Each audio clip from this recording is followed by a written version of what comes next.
7 erreurs mortelles à absolument éviter lors des coupures électriques. Imaginez ça, il est 23 heures. Tu es tranquille chez toi. D'un coup, tout s'éteint. Le noir total. Tu regardes par la fenêtre, tout le quartier est plongé dans l'obscurité. Puis, toute la ville. Ton téléphone capte encore. Tu défiles nerveusement. Les infos tombent. Cyberattaque massive sur le réseau électrique. Durée indéterminée. Peut-être des jours, peut-être des semaines. Ton cœur s'accélère. Une seule question te traverse l'esprit. Je fais quoi maintenant? Parce que là, tout de suite, dans les 6 prochaines heures, tu vas prendre des décisions. Et plusieurs de ces décisions pourraient te mettre en danger de mort. Pas à cause du froid, pas à cause de la faim, mais à cause d'erreurs que tu penses logiques, évidentes même. Des réflexes que presque tout le monde aurait à ta place. Et qui tuent. En 2021, au Texas, une panne de 4 jours a fait officiellement 246 morts. La plupart sont mortes de froid, mais aussi des erreurs ayant conduit à des intoxications au monoxyde de carbone, incendies domestiques, etc. Des erreurs évitables. Aujourd'hui, je vais te montrer 7 erreurs mortelles que tu dois absolument éviter lors d'une coupure électrique prolongée. Pas de théorie, que des faits documentés par les services d'urgence. L'erreur numéro 5, c'est celle qui a tué le plus de familles entières en une seule nuit. Et je parie que c'est exactement ce que tu ferais instinctivement. Et si ce type de contenu te parle, laisse un j'aime, un boost et abonne-toi.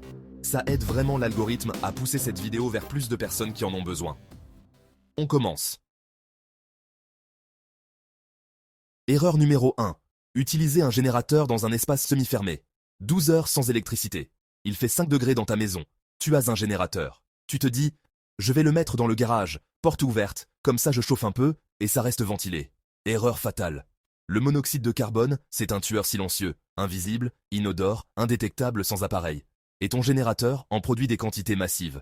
Les chiffres sont glaçants. Selon les centres de contrôle des maladies américains, environ 430 personnes meurent chaque année aux États-Unis d'intoxication accidentelle au monoxyde de carbone, toutes causes confondues, et les générateurs en sont l'une des principales causes.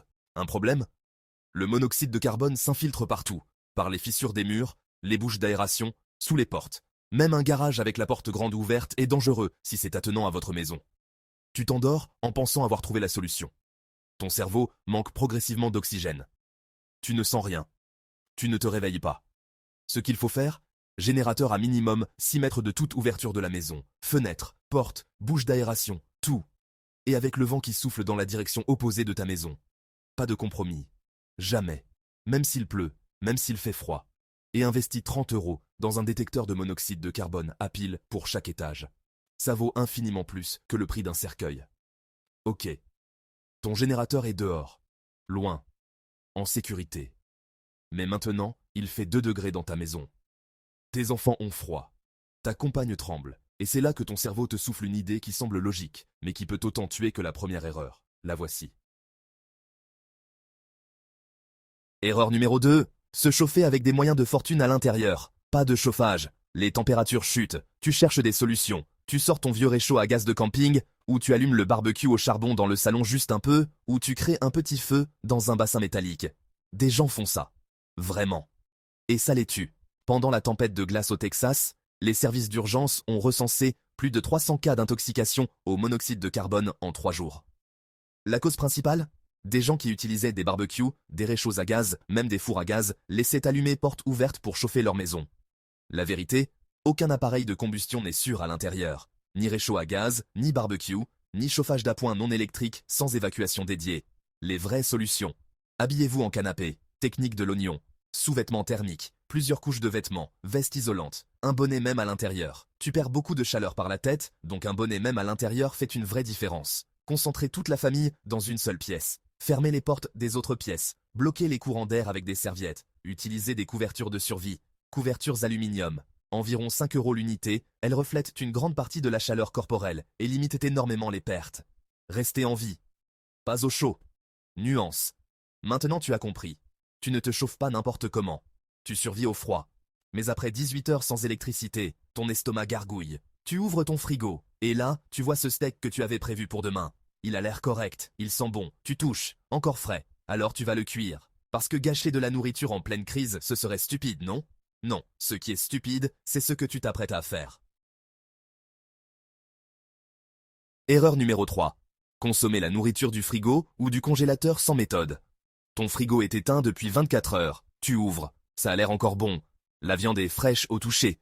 Tu te dis, c'est bon, je vais la cuire, pas de gâchis.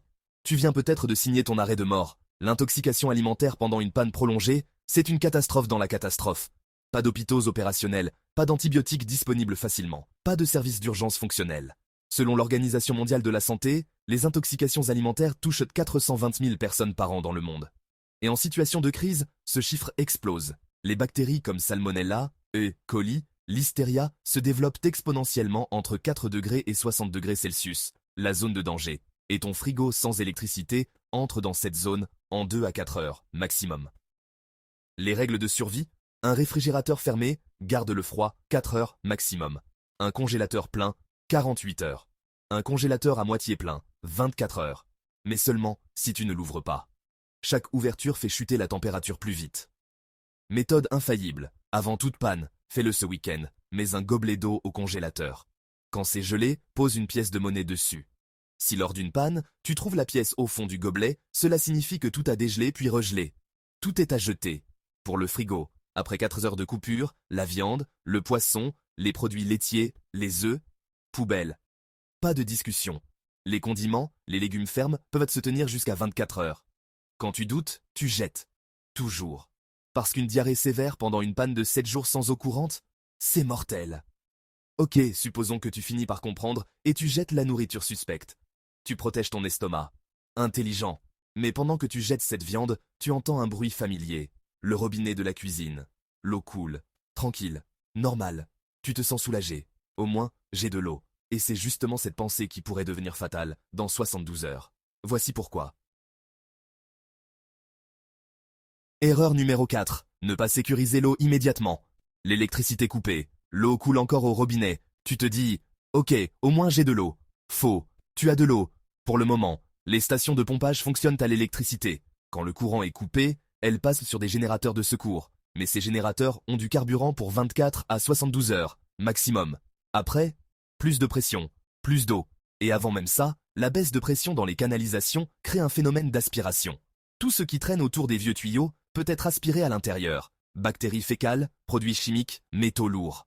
À Porto Rico, après l'ouragan Maria en 2017, plusieurs études ont montré une eau du robinet fortement contaminée, avec des niveaux de bactéries fécales et de polluants largement supérieurs à la normale. Ce que tu dois faire dans la première heure, remplis immédiatement tous les contenants possibles, toutes tes bouteilles vides. Casserole, saladier, seau, ta baignoire, après l'avoir nettoyée. Objectif, 3 litres par personne par jour, pour 7 jours minimum. Pour une famille de 4, 84 litres. Après 6 heures de coupure, considère l'eau du robinet comme contaminée.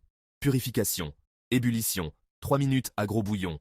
Pastilles de purification, type micropure. Eau de javel, 2 gouttes par litre. Attendre 30 minutes. Note bien, vérifie la concentration de ta javel, sans additifs parfumés, et adapte les doses selon les recommandations locales.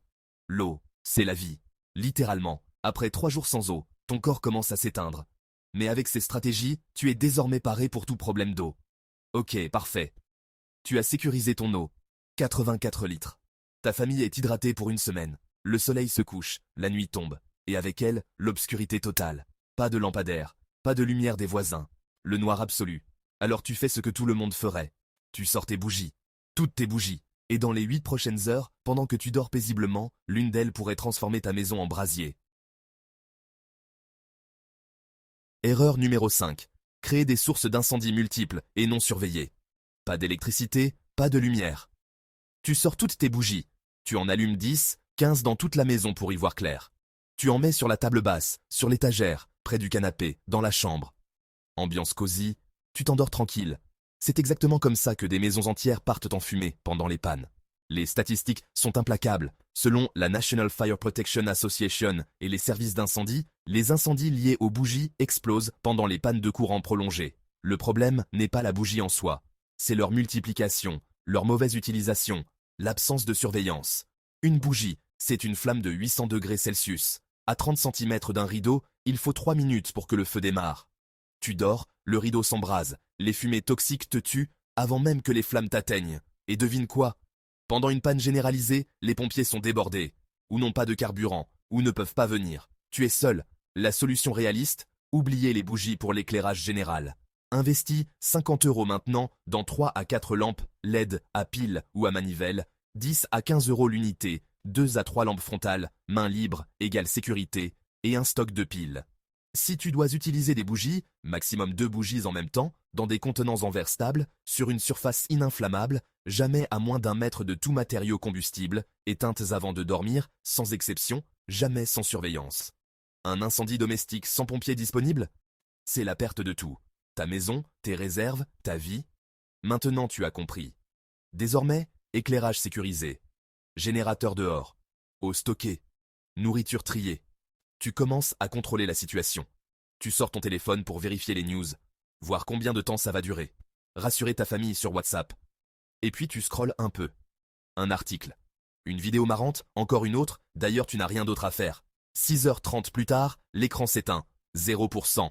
Et avec lui, ton dernier lien avec le monde extérieur. Tu viens de commettre une autre erreur potentiellement mortelle. Erreur numéro 6. Gaspiller la batterie de son téléphone. Après la coupure de courant, plus de Wi-Fi. Ton téléphone passe en 4G. Tu commences à scroller nerveusement pour savoir ce qui se passe. Twitter, Facebook, TikTok, YouTube. Tu regardes les news en streaming. Tu partages des mèmes sur la situation. Tu réponds à tous les messages WhatsApp. Tu regardes quelques vidéos. 6 heures plus tard, 3% de batterie. Félicitations, tu viens de perdre ton seul moyen de communication avec le monde extérieur, d'appeler les secours, de recevoir des alertes officielles. Ton téléphone, en crise, c'est ton lien avec les services d'urgence, ta source d'informations officielles, ton moyen de contacter ta famille, potentiellement ta lampe de secours, ta radio via application. Et tu l'as cramé pour des vidéos de chats. Désormais, tu es coupé du monde extérieur, et tout malaise nécessitant les secours peut rapidement devenir mortel. Ce que tu dois faire dans les 10 premières minutes après la coupure, mode avion immédiatement, sauf vérification rapide toutes les 3 heures, luminosité au minimum absolu, désactiver toutes les notifications sauf alerte d'urgence, ferme toutes les applications en arrière-plan, activer le mode économie d'énergie. Ce que tu dois avoir chez toi maintenant, 2 powerbanks de 20 000 mAh minimum, 30 € l'unité, garder toujours chargé, vérifie tous les 3 mois, câble de recharge de secours. Une powerbank de 20 000 mAh, c'est 4 à 5 recharges complètes de votre téléphone, soit une semaine d'autonomie avec une utilisation modérée. 30 € qui peuvent vous sauver la vie. Maintenant tu sais quoi faire pour garder ton téléphone chargé. Tu peux communiquer. Mais communiquer avec qui? Parce que depuis le début de cette panne, tu es enfermé chez toi. Erreur numéro 7. S'isoler et ne pas créer de réseau de solidarité. Le courant est coupé depuis 24 heures. Tu fermes tes volets, tu verrouilles ta porte, tu ne parles à personne. Bunker de mentalité. Je me débrouille seul, je protège les miens. C'est la pire erreur stratégique que tu puisses faire. L'histoire de toutes les crises majeures le prouve. Ce ne sont pas les individus isolés qui s'en sortent le mieux. Ce sont les communautés soudées. Après des catastrophes comme l'ouragan Katrina, on observe que les quartiers où les gens se connaissent, se vérifient et mutualisent ressources et compétences ont de bien meilleurs résultats que ceux où chacun reste enfermé chez soi. Pourquoi? Parce que ton voisin a peut-être un générateur. Toi, tu as peut-être des compétences médicales. Quelqu'un d'autre a des réserves d'eau. Un autre peut réparer des choses. Et surtout, la surveillance mutuelle. Le vieux monsieur du 3e qui vit seul avec son diabète? Sans électricité, son insuline se périme en 48 heures. Sans quelqu'un pour vérifier, il meurt. La jeune maman célibataire du 2e, avec 2 enfants en bas âge, elle a besoin d'aide, de soutien moral, peut-être de nourriture pour bébé. L'isolement te rend vulnérable. Si tu tombes, personne ne le saura. Si tu as besoin d'aide, personne ne viendra. Ce que tu fais dans les premières heures, sors de chez toi. Frappe aux portes de tes voisins immédiats, au moins 3 à 4 foyers. Crée un micro-réseau, groupe WhatsApp du palier ou de la rue. Tant qu'Internet fonctionne, système de vérification quotidienne. Un signe à la fenêtre égale tout va bien. Partage d'informations fiables. Inventaire discret des ressources et compétences. J'ai un générateur mais peu de nourriture. J'ai des stocks mais pas de moyens de chauffer l'eau. Je suis infirmière. J'ai des outils. Pas besoin de tout partager, pas besoin de devenir les meilleurs amis. Créez simplement un filet de sécurité mutuelle. Les loups solitaires font de bons personnages de film. Dans la vraie vie, ils meurent seuls. Conclusion. 7 erreurs, 7 pièges mortels. Maintenant, tu sais. Et cette connaissance fait toute la différence entre être une victime ou un survivant. Parce qu'une coupure électrique prolongée, ce n'est pas de la science-fiction. C'est une question de quand, pas de si. Les cyberattaques sur les réseaux électriques se multiplient. Les infrastructures vieillissent. Le climat devient imprévisible. La prochaine fois, ça pourrait être chez toi, chez moi, demain. Mais toi, tu seras prêt. Alors voilà ce que je te demande. Ne garde pas ces informations pour toi. Partage cette vidéo. Partage-la à ta famille, à tes amis, à tes voisins. Parce qu'une communauté informée, c'est une communauté qui survit. Dis-moi en commentaire, quelle erreur tu aurais faite en premier? Sois honnête. Moi, j'aurais cramé ma batterie en environ 3 heures. Et si ce type de contenu te parle, laisse un j'aime, un boost et abonne-toi. Ça aide vraiment l'algorithme à pousser cette vidéo vers plus de personnes qui en ont besoin. À très vite sur Éco Décryptage.